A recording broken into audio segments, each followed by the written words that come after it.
today. Let's dive in. Mel Gibson was on Fox News where he was asked about the fires that happened in California. To me, I'm not gonna lie, it seemed very, very odd. He was answering questions with a lot of sarcasm. He said, "We know," then he said, "They know." If you know, you need to say it, because I want to know who they is. But I do have a clue. This could be tragic with these winds. I think we know who the culprits are. Well, you know, I know they were messing with the water. Is it on purpose? Which, it's an insane thing to think. But yeah. It just seemed a little convenient that there was no water, and and that the wind conditions were right, and that there are people ready and willing and able to start. And are they commissioned to do so, or are they just acting on their own volition? I don't know. But they seem pretty well equipped, some of these people that they're.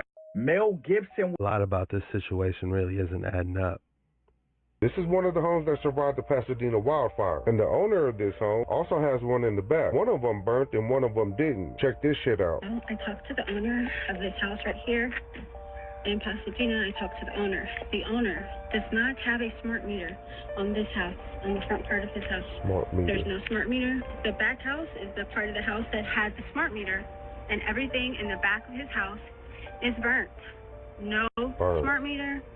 Smart meter. So I go research this shit, and then I came across this video about a retired engineer refusing to let the state install a smart meter on his home. Check this out. It's obvious Norbert Slowinski does not want Duquesne Light to install a so-called smart meter on his property. So you've essentially put a chain on your meter. Yes.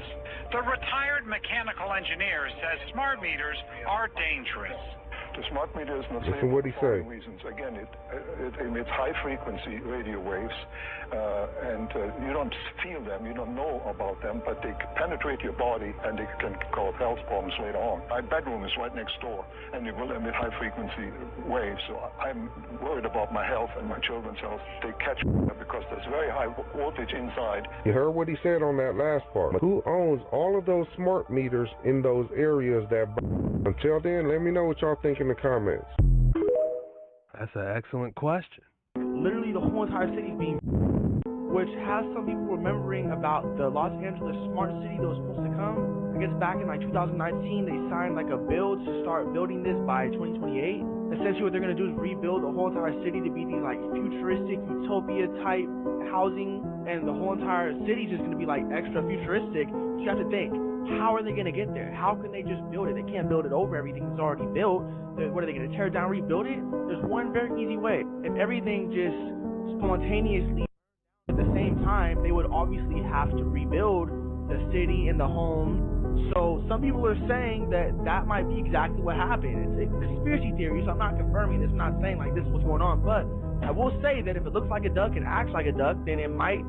So I don't know, this might be the Los Angeles we're seeing in the future. Also, if you know, you know, this is the year of Nuketown 2025. Like, if you guys played Black Ops 2 back in the day, they literally trained us for this year.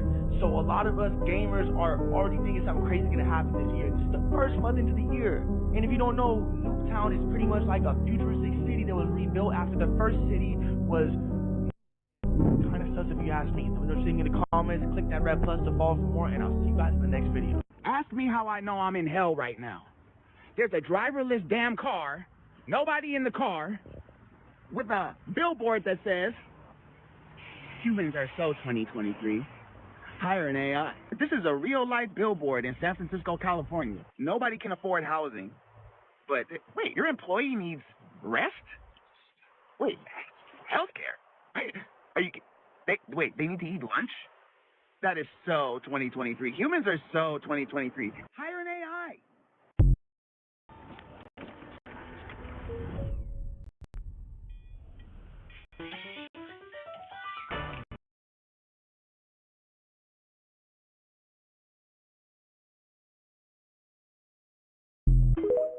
Over the course of the next several years, Los Angeles will be host to the World Cup, and then the Super Bowl, and then the Olympics.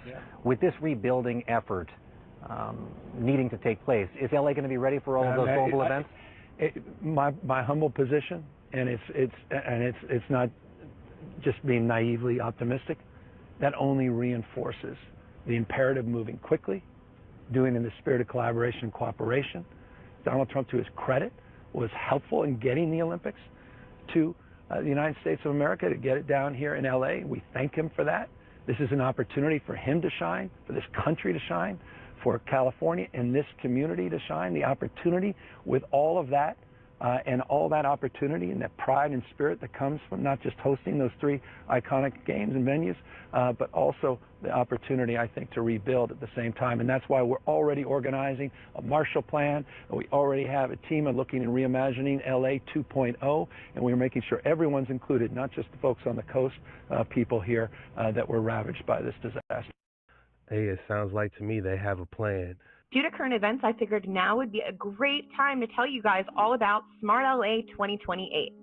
Smart LA 2028 was a plan released in 2019 to redefine and restructure Los Angeles in time for the 2028 Olympics. Smart LA 2028 has many key points, one primarily being the transportation infrastructure to go for a car-free Olympics.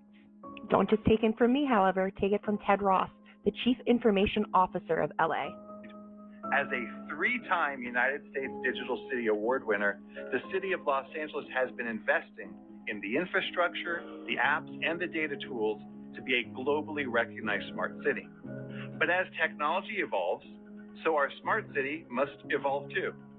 That's why we have developed our Los Angeles Smart City Strategy, known as Smart LA 2028. Check it out here. Key points that they're looking to improve are infrastructure and community engagement, which may be hard since there's no community anymore. Some constraints on this project are funding and budget constraints because infrastructure is very important and very expensive. And piggybacking off that, another hurdle is the aging infrastructure. Much of LA's infrastructure, including roads, bridges, and utility grids, were built decades ago and requires significant upgrades or replacement. They're going to have to replace a lot now. With that comes retrofitting challenges. Adapting existing systems to modern standards is often more complicated and costly than building a new infrastructure. How about that? It would be cheaper for them to just build new infrastructure instead of repair and fix the old. Traffic congestion. A lot of people living in LA means a lot of traffic. I guess it's kind of weird that a lot of people won't be living in LA now. Environmental concerns, because a lot of residents mean high carbon emissions from cars and high water usage, which we know LA is already struggling with the water usage because the firefighter said that there's no water to put out the right now. The hydrants are running dry. And as we know, wildfires are a big environmental concern. Regulatory and bureaucratic hurdles are a big concern as well because, you know, it's going to be hard getting things approved when there's so many people living and working in LA. And stakeholder coordination. But I guess it's really not going to be that hard to convince people to fix a city that no longer exists. You're just building from the ground up, right? It's hard to get equity and public support because of gentrification concerns. Infrastructure improvements can lead to displacement in lower income communities, creating opposition to certain projects. But I guess there's not going to be much opposition now. And the digital divide. Technological integration, because integrating smart sensors to existing infrastructure is very complex. But again, I guess there's now not much infrastructure to have to work with. And public transit challenges, because with everybody living in LA, converting everybody to public transit was an uphill battle. And project timelines were under constraints because so many people live and work in LA. I guess it's lived and worked in LA. Now that you mentioned it, I'm actually pretty sure that Lahaina was going through the same thing and faced the same issues, right? What a coincidence.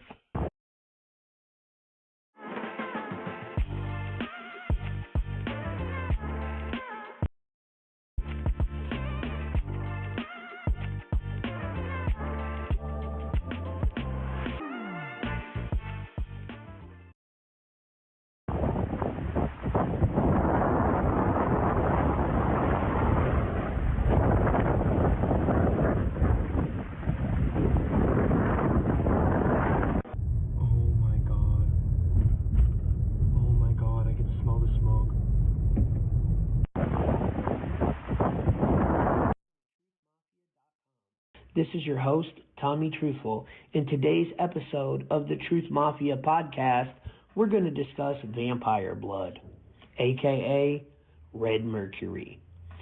It has no reflection when you hold it in a mirror, and that's due to what the mirror is made out of. Now, you see this tube that he's holding here was from 1818.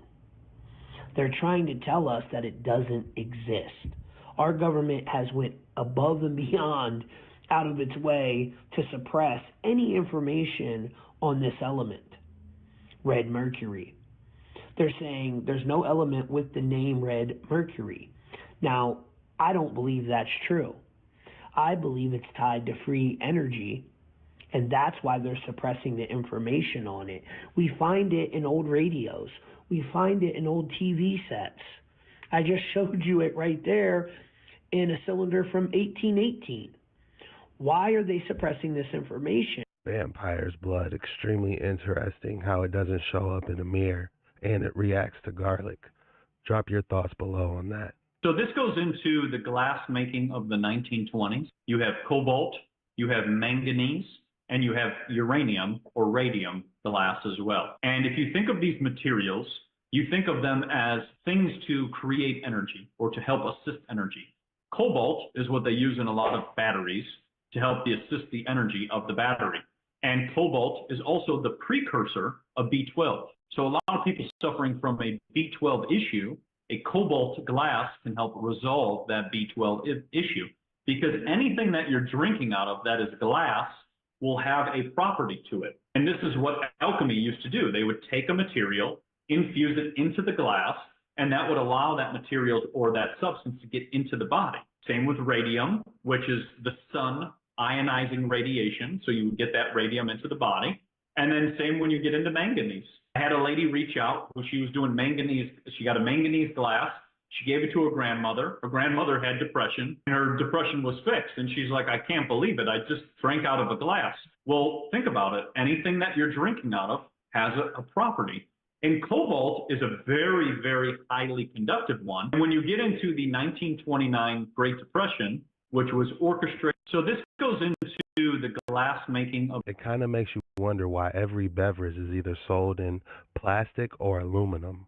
If you're enjoying this type of content, please consider hitting that like and subscribe button, because I do this every single day, and I'd love to see you tomorrow. Crafted from volcanic glass, this striking head represents Pharaoh Senwosret III, renowned for his efforts to centralize authority.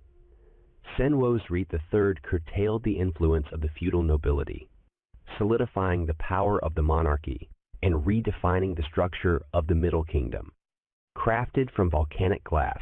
I'm extremely curious about the methodology of how this statue was produced. If you look at how smooth the lines are, how smooth the face and nose is, it's almost mechanical, machine-like. This is the oldest map of the world in the world. And it's this which is so exciting, because it has cuneiform writing in it which says it's the Bitter River. And this water was deemed to surround the known world, because the area inside the double ring is ancient Mesopotamia itself. Look, a giant mammoth! Aim carefully. Hit its head first.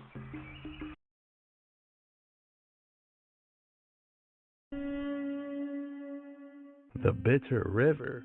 So that sounds like it's extremely cold, maybe like the ice wall. You might have to watch this one twice. This is Baalbek.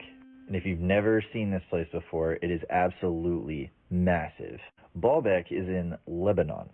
A little mainstream research will tell you that this is a Roman ruin, but I'm about to tell you why it's not. Now, the temple itself is huge, but it sits on a foundation that's going to blow your mind. The biggest of those stones is 1,200 tons, and the only thing that we have today that can move that are these mobile cranes.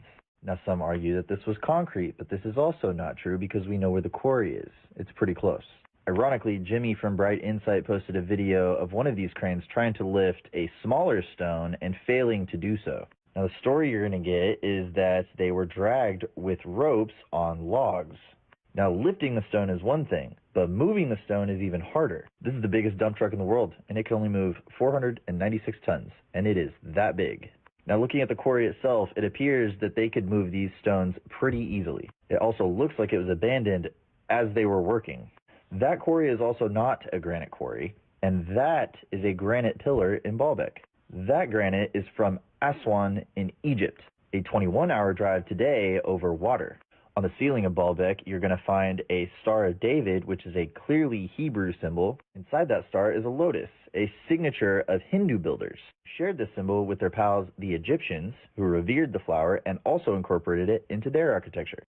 You might have to watch this one twice. They had to be masters of some type of frequency levitation, or airships could be another possible theory. The doors of these places and all of the things that you see are like 50 to 100 feet tall or 200 feet tall, you know, so someone large is walking around in these places. And when I was studying the Ebner effect, a scientist figured out in about the 2000s, he was trying to get rid of GMOs. He didn't want to have GMOs because he thought this was really silly. So he took seeds and the animals and fish, and he put them in high static fields. And what he noticed was that these fish and these seeds, they went absolutely bananas. They grew to these just crazy heights. And even the fish, instead of it being a normal trout, it turned almost like the size of a salmon in real time. So if you think about it, if this infrastructure of the star fort was harnessing those static fields, which we were talking about, a very certain frequency, well, then everybody could be bigger,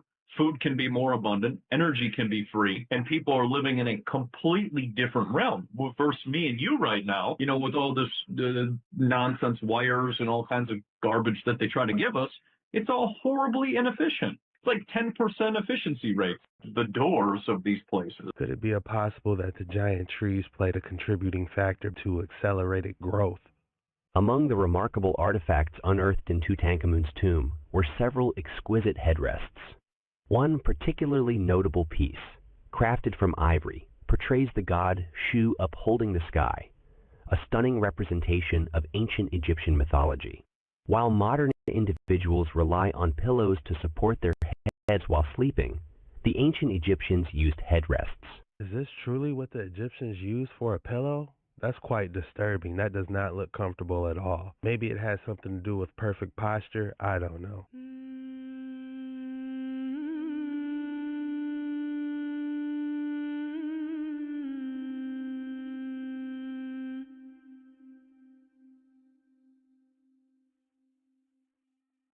I mean, they do look like they were CNC engraved into the cliff side there.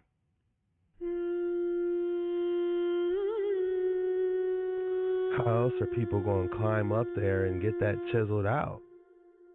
This is probably the largest split I've ever had. Probably 8.5 inches by 5 inches. Look at that. Huge face. I'm going to have this at the Tucson show.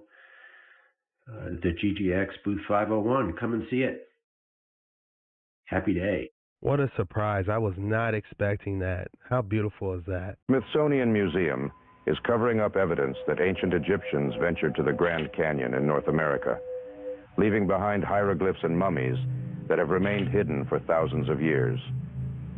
This conspiracy theory dates back to 1909, when the Arizona Gazette published stories about an explorer named G.E. Kincaid and his journey down the Colorado River.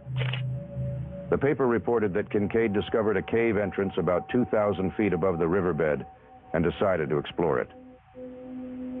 When I saw the chisel marks on the wall inside the entrance, I became interested, securing my gun, and went in.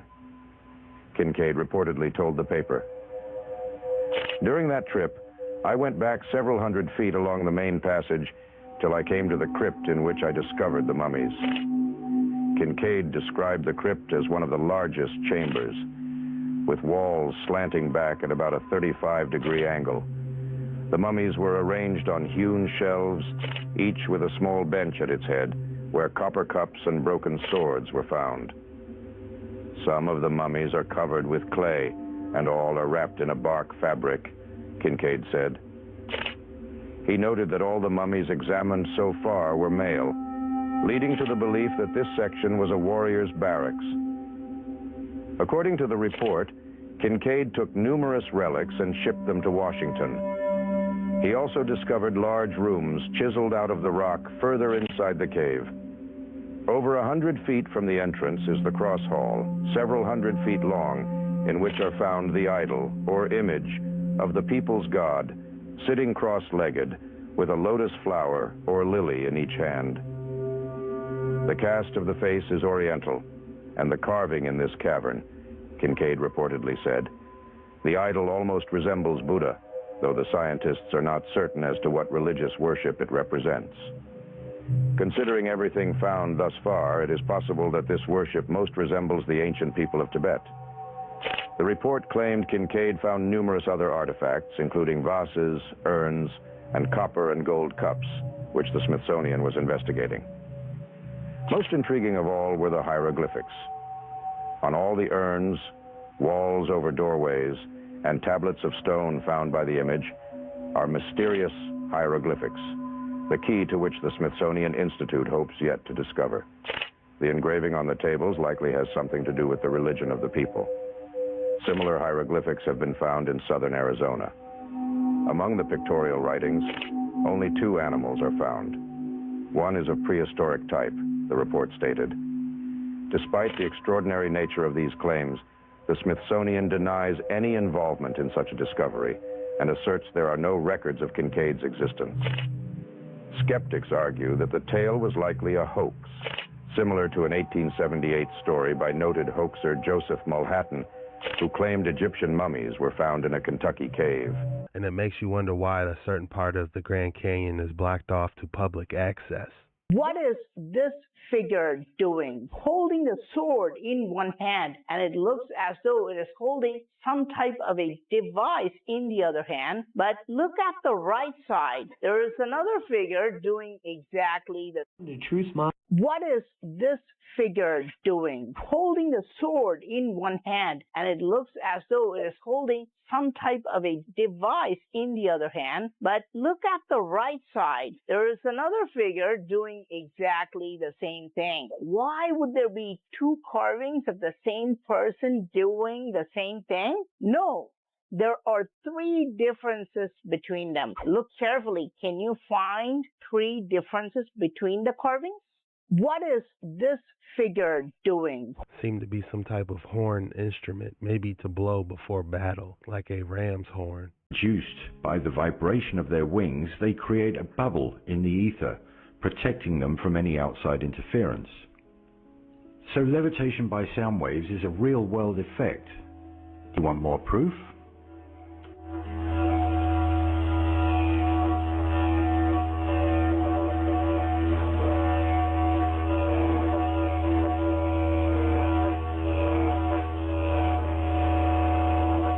That the bug wings themselves were creating an anti-gravity phenomena under certain conditions. These technologies are known and used in modern-day aircraft manufacture. The vortexes being produced are helping the lift properties of the aircraft. This is why the engines are forward of the wings. If they were underneath the wings, then the vortex wouldn't do its job. It has to flow over and not under the wing. Let's go now.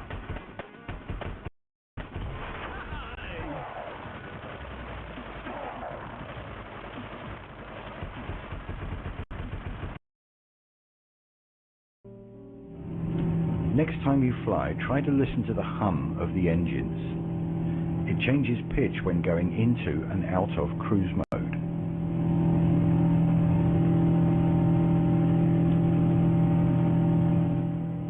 Just pure speculation here, but there are large cavities in the wings, which are tested with compressed air and not liquids, by the way, and the engines produce a distinct hum, just like the bees do.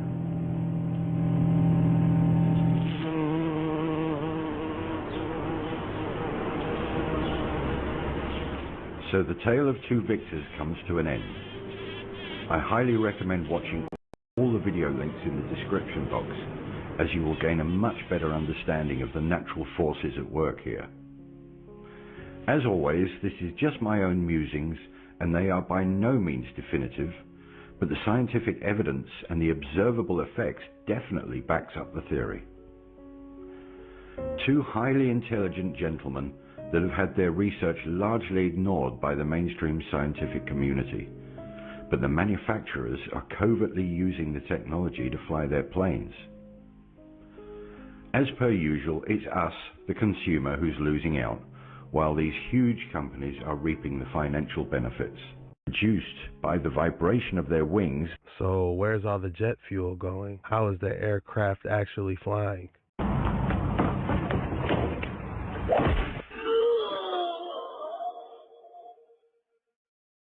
What were they both doing? What was the guy doing on the mic, and why was the guy trying to do that flip? Yeah, I'm gonna need to. I'm probably gonna cut this tree down. Nice.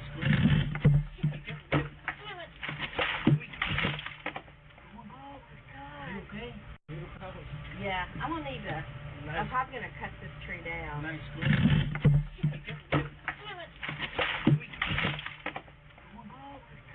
Okay? The guy he tried to dive for her, and you heard her say, "Dang it." Right when she said "dang it," she knew it was over. She was going forward. Yikes.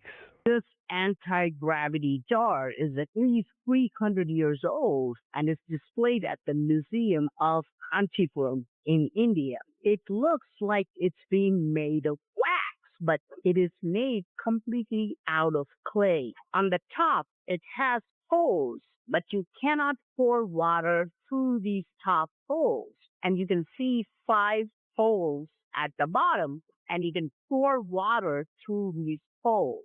Now, you can see the water disappearing, but if you put the jar in an upright position, the water does not drain through the bottom holes. This is why it is called the anti-gravity jar. Now, notice that if the jar is kept upside down, the water is also not draining through the top holes. So how did the water magically disappear? Where did the water go? The only way to get the water back is by using the spout. All the water we added through the bottom can be retrieved only through the spout. How is this possible? I mean, that clearly shows that our ancestor put a lot of thought into the processes of making everything. Guys, check this weird video out. Looks like something with tentacles or something like that in the sky. What is the weirdest? This side is strange. You guys let me know what you think about this. Drone, UFO, aliens, or maybe AI. I don't know. Check it out. What? Can you keep trying?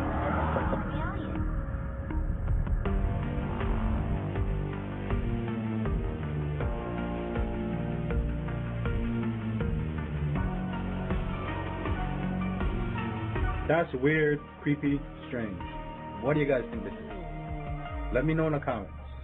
Peace. That had to be one of those octopus 3D kites. I was actually looking into getting one. But from far away, it does resemble some sort of phantom or dementor from Harry Potter.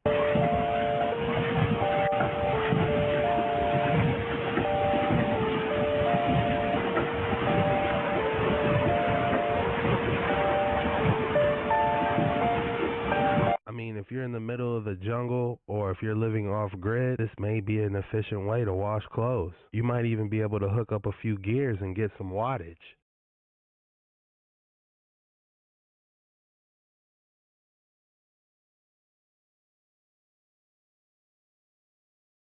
Like a real-life situation, that is actually crazy to pull off the Rey Mysterio. If you made it this far and you enjoy this type of content, please consider hitting a like and subscribe button because I do this every single day, and I'd love to see you tomorrow. This was the most disturbing.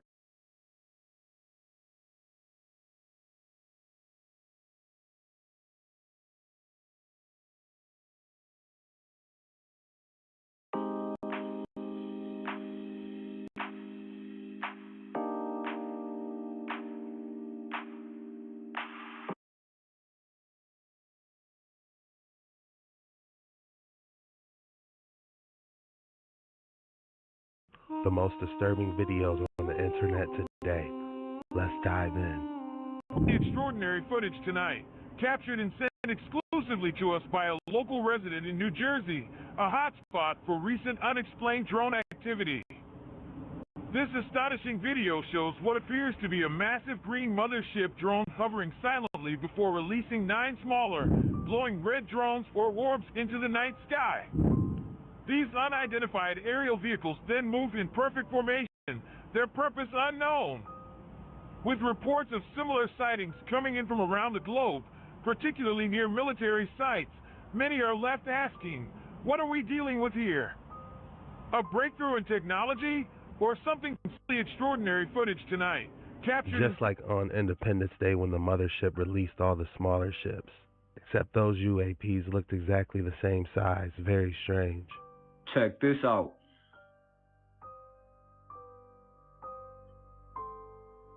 Smart LA. I didn't even know the Olympics was going to be in 2028 in Los Angeles. Let's go ahead and Google search it real quick. I said the 2028 Summer Olympics, officially the games of the 28th Olympiad, will take place in Los Angeles, California from July 14th to the 30th, 2028. The event will feature over 40 sports and 800 events with 15,000 athletes. Yap. All right, so, yeah, bro. We gonna see, man. We gonna see about LA, man. How are they gonna rebuild, bro? So then I seen this post too. Shout out to Brother Truth, bro. That's crazy. If they end up building the stadium right there, that would be a really weird coincidence. Check this out. We remember how crazy the last Olympics was. This one might be on a whole new level. Drop your thoughts below. If you're enjoying this type of content, please consider leaving a like and subscribe because we do this every single day, and I'd love to see you tomorrow. The fire tornado. Right there, see that? A little fire tornado. That's amazing.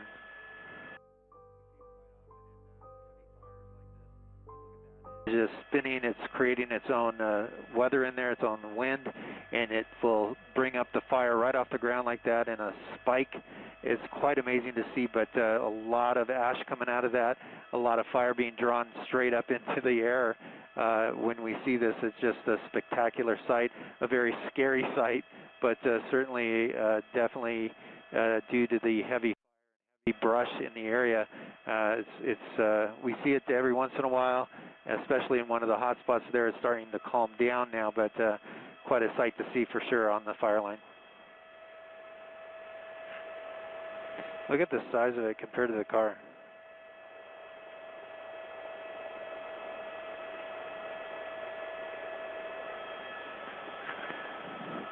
Beautiful but deadly at the same time. I have a book here that just goes into everything about San Francisco from the 1850s, and the great happened so that they could reset something and then take it over and then say it's theirs and everything else. But the more I've looked back into these books, the more I've seen that this has happened so many times in a row. I mean, even with the World Fairs situation, you know, when people are looking at the World Fairs and all these beautiful buildings, like a pyramid, for example, right there in Nashville, and then this building as well, which is pure stone.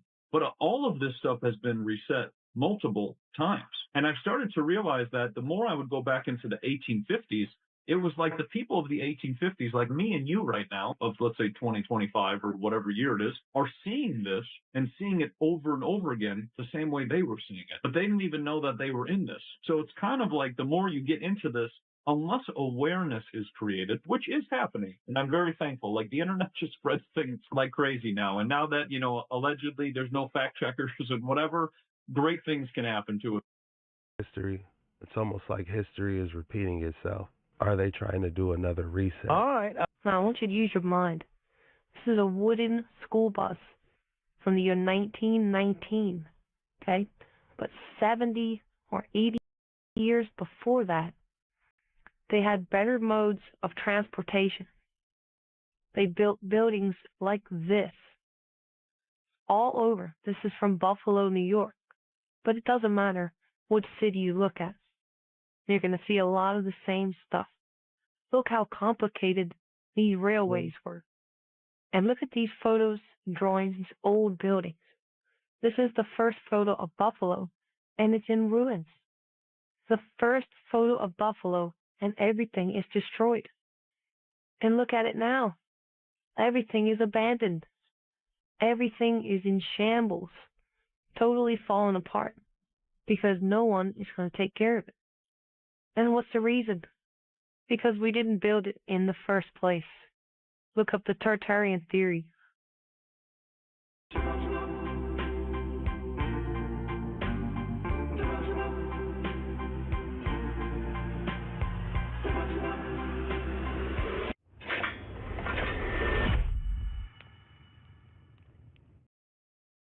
Please, let me join your guild. I want to be a part of a team. If you really look at those old buildings, the level of detail, something just doesn't add up with the technology they had back in the day.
Those pilots have some serious skill to be able to pull that off. No wonder it was a row of boats just looking in amazement. Unless you've figured out a way to harness an untapped force in the universe. Enter this lab and everything you know gets tossed out the window. Welcome to the world of John Hutchison, where the improbable may just become our reality. John Hutchison has been dabbling with electricity for decades, copying the work of famed scientist Nikola Tesla, whose AC power still runs our world. Along the way, messing about with military surplus gear, John may have stumbled across one of the most amazing scientific discoveries of our age. Experimenting with radio waves and electricity led John to discover an effect which has mystified government and military scientists. It boils, it bends, it sends objects flying through the air. I was building these replications of Tesla's old machines and found them doing fascinating things. Then this whole thing happened, this fluke kind of thing, the Hutchison effect. This was some effect. Air squeezed out of bottles, ice drinks moving through space, drill bits levitating. An effect so convincing and so varied, it seemed impossible to fake. In John's labs, I've actually seen levitation of rock. I've seen levitation of steel ball bearings, glass, where they will levitate. Unbelievable. I've seen electricity go right into the objects and a million pieces just fly apart. In fact, using only 75 watts of energy, enough for a small light bulb, Hutchison made a 60-pound cannonball rise off the table. It would also fuse dissimilar materials, heat metal but not burn the wood it sat on, shatter metal as well as change its crystalline structure. This was something to write home about. That was pretty wicked to see how that metal came apart. It looked very distorted. The old Penn Station, I mean, the scale of it is ridiculous. Like when you could see like the people inside there next to those columns, obviously the people with the horses and buggies did not build that place. There's just no way you're going to convince me of that. And before you guys comment, I want to play this one video, and this is the Pantheon in Rome. This is one of the most magnificent structures to have ever been built. The Pantheon of ancient Rome, built in 125 AD. These columns we're seeing here were brought over from Egypt in one single piece. In 609 AD, it was converted into a church, but the most breathtaking part of this structure is walking right inside. Look at the sun shining through that little opening in the center. This is what's called the oculus. It's a perfect circle of light that streams in through the oculus actually moves through the interior throughout the day, making it an ancient timekeeping device. And to this day, it is still one of the largest unreinforced concrete domes in the entire world. Could these buildings be similar because they were built in the same time? When I first thought about that, it absolutely floored me, but the more I think about it, it makes sense. Specifically, when you walk in, those columns look very similar style, and then even when you get to the concrete dome, it looks like the same technology. Mm-hmm. It looks like the same kind of people did both structures.